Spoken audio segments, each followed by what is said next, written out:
What is up, everybody? Godzilla851 here, finally with why I love Godzilla vs. SpaceGodzilla.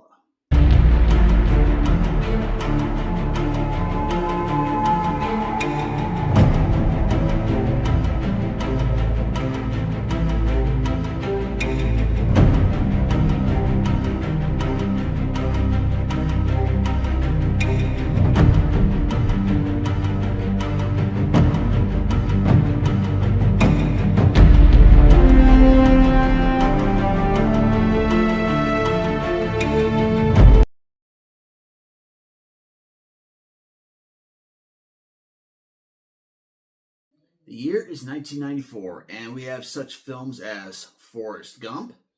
We have films such as True Lies. Over in the World Wrestling Federation, The Undertaker wrestled Yokozuna twice in a casket match. One time he dies, but don't worry, he gets better, comes back and wrestles him again, this time wearing purple, and gets helped by Chuck Norris as a special enforcer and beats him. And Trendmasters actually starts releasing their Godzilla line and starts confusing the crap out of me with several monsters that I've never heard of. One of them is SpaceGodzilla. And over in Japan, we have the monster movie Godzilla vs. SpaceGodzilla.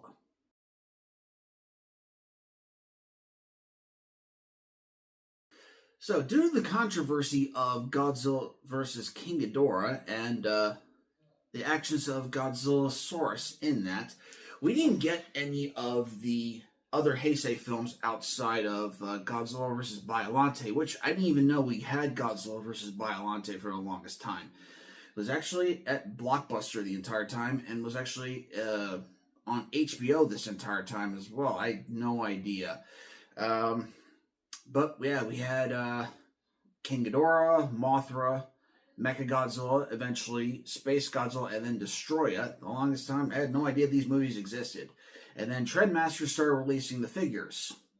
I had no idea what these things were. We had Mecha King Ghidorah, we had a new design for King Ghidorah, Mothra, a monster named Batra. I was like, what's Batra?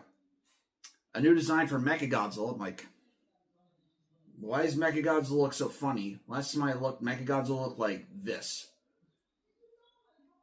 And then we have a blue Godzilla called SpaceGodzilla. It's like, what, does he get hit by like a space thing and then turn into like a crystal looking thing? And then we get the video game Super Godzilla. It's like, what's going on? Then we get the internet and come to find out that they've been making movies this entire time. It's like, huh? And then come to find out we can buy these movies with the help of the internet. Soon after, a buddy of mine, after I moved to Florida, we're in a comic book store.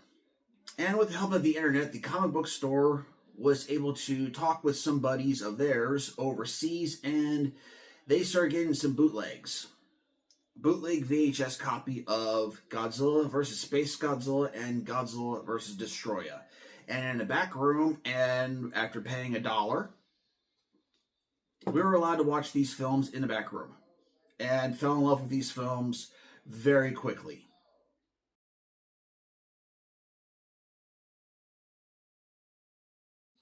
One of my favorite storytelling things, my favorite tropes, is the doppelganger, the evil twin in storytelling. Such as in Superman 3, where Superman fights the evil Superman, or Clark Kent fights the evil Superman, say, like, at the junkyard. Or when Spider-Man fights the doppelganger, the actual character doppelganger in the comics. Or, you know, you can say that Venom is like an evil, twin of Spider-Man. Not exactly, because, it's not like Peter Parker. But, like the Venom symbiote, copies everything, from Spider-Man and gives it to Eddie Brock. Kinda, sorta, but not exactly. But you can kind of make the argument. Bizarro Superman is like that. Ultraman is like an evil version of Superman. You get those things. I always like that kind of story. To Owlman versus Batman, it's a fun little storyline. So I always did like that story, that version of that storytelling. And also, in the World Wrestling Federation, it's funny, in 1994, we had my favorite wrestler, The Undertaker, wrestle himself in SummerSlam 1994 against himself, The Undertaker. Yes, in a very awkward yet fun match. Very quiet, but fun match.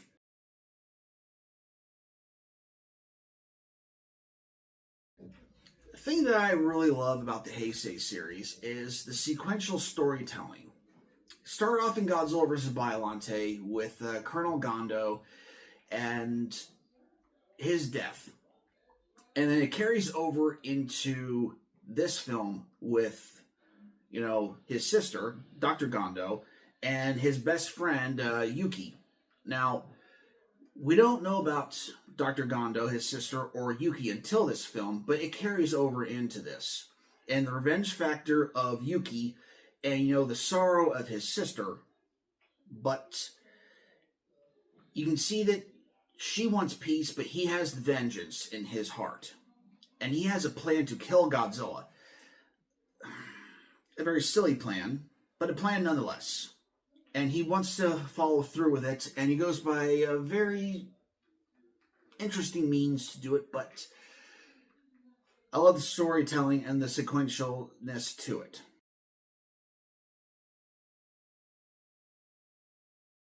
I love the idea of how SpaceGodzilla is thought of in this. They come with several theories for this. Well, two theories. Is that Godzilla cells get into space by two different monsters, which again tells into the overall story of the Heisei era, which is Biollante and Mothra both go out to space, and several of Godzilla cells get sucked into a black hole and they come out through another end. It could either be Biollante, so parts of her cells can go into this black hole, or a part of Godzilla cells get onto Mothra and go into this black hole and move on, and then voila, we have SpaceGodzilla. I lean towards Biollante because SpaceGodzilla has way too much in common with Biollante than with Mothra, because the tusks, the roar, just the overall freakish powers and everything, plus the end of the film, which we'll get to, just the way how he seems to just materialize and dematerialize. I go with Biollante.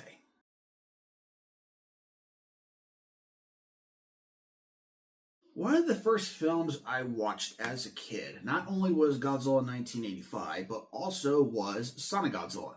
Yes, I love SpaceGodzilla. It's one of my favorite Godzilla films, and still watch it to this day. I was overjoyed when they made the 30 centimeter Godzilla 67. Still have it to this day. Love it. And yeah, I love the parallels to that film to this film. It takes place on an island, at the first part of it. Little Godzilla looks very similar to Minya as well. And, the combat sequence, it feels almost like with Kumanga. Kind of, in my mind, it does. This is all subjective, how I feel about it. And, the loving nature between Godzilla and Minya and Godzilla, little Godzilla. He's more of a nuisance in SpaceGodzilla, but in this, he's more loving. In this version, yeah, I understand that. But I just love the parallels of them, together. It's the way how I see it. And then it goes over into the round one of the Godzilla versus SpaceGodzilla, where it does end differently than it does in SpaceGodzilla to this, where actually the villain actually wins in this, where SpaceGodzilla actually arrives on Earth after defeating Mogera. Don't worry, we'll get to Mogera later. I'll show Mogera some love. Don't worry. I've kind of left it out of this conversation for now, but don't worry. He'll get some love later. And actually overpowers Godzilla, which no other monster really has done in this Heisei series.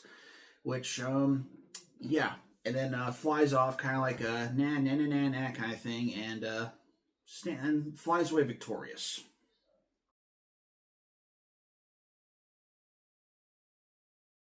Once again, with the sequential storytelling, we bring back Megumi Odaka, which I had the honor of meeting, and with Miki Sugusa and Project T and Dr. Okubo, which they want to try and control Godzilla, which Yeah, then we tried this before.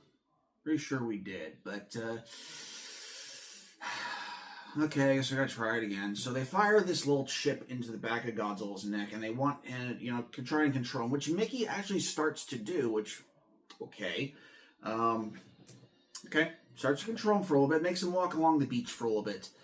That's it. He immediately overpowers her, and then just starts to go do his own thing, and that's when it leads on to the battle with SpaceGodzilla, and yeah, which it's fun idea, and then it goes over into very silliness with the organized crime and trying to actually use Godzilla to try and take over the world, which it's not a new concept, not at all. They did this in Destroy All Monsters, and they did this in Monster Zero, but those are aliens, which the idea of humans trying to do this. Am I missing one? Comment below if I'm missing one. Okay. Interaction. That's something new I'm trying to do with the channel moving forward. I want more interaction out of you. If I'm forgetting something, please tell me in the ground. I'm getting older. I forget things. So, interaction from you. Tell me. So, anyway. Which is interesting. But SpaceGodzilla puts an end to that nonsense when he comes to Fukuoka and puts an end to that nonsense.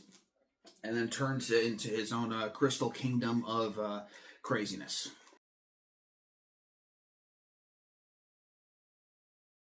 So, moving over to the technical side of things, we have the music and the effects, which has to be a huge point of contention for this film. Which, yes, I understand, but doesn't really bother me that much. Akira Ifukube does not come back for this film, which is sorely upsetting, but Takayuki Hattori did compose this film. I don't know any other of the films he has done. I will put here things he has done before and things he's done since. But SpaceGodzilla's theme is very menacing and very, convincing as well.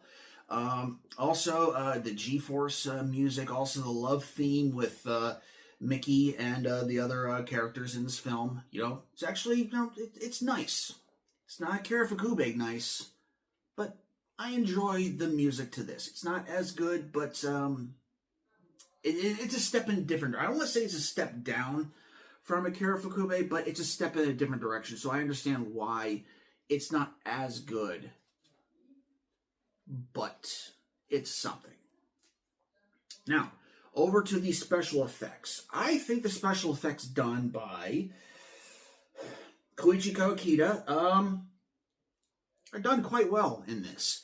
The cities, the miniatures, all look great. The composite shots of Godzilla walking through the city, all are done quite well. With the humans running through it, I think it's done very well. Godzilla swimming through the ocean, just looking awesome. It looks great. There are some scenes of the movie where they do reuse some stock footage from earlier in the Heisei series. So what? The Showa era did that as well. Especially in the 70s, in the late 60s. I think in Destroy All Monsters they did that. No, they took scenes from Destroy All Monsters and they put that in the 70s a lot. So it's like, okay, stock footage isn't really, that big of a deal. It's like, okay.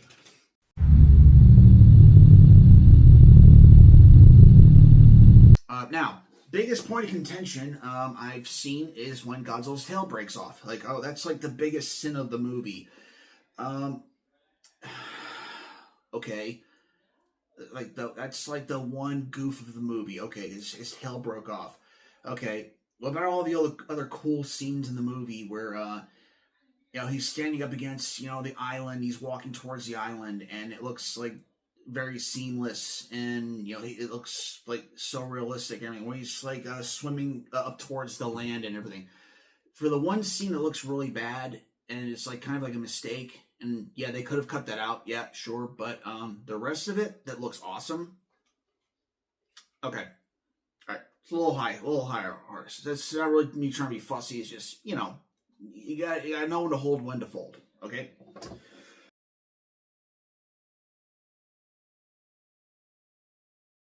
And this is the portion we're going to talk about Mogera. Mogera is really cool in this. Originally was in the film Mysterians, and he's really cool in this. Now, I'm not going to lie, I wish Mechagodzilla was in this. We would have had three Godzillas in this, and to have three Godzillas fighting each other would have been really cool. Especially since they did this in the Half-Century War comic, that came out a few years ago. That was really cool, especially if they could have redesigned Mechagodzilla a little bit to look more like Godzilla. Made the tail a little longer, made the face look a little more like Godzilla's a little bit, just a little something, just a little bit more. But Mogera is actually really cool in this, especially when they do the whole transforming scene, it's something the Star Falcon, and the land Mogera, the mole looking thing is really cool. Especially when he's digging underground, firing at SpaceGodzilla. It's all really cool scenes, and then reattaching each other. Awesome stuff. Mogera is awesome.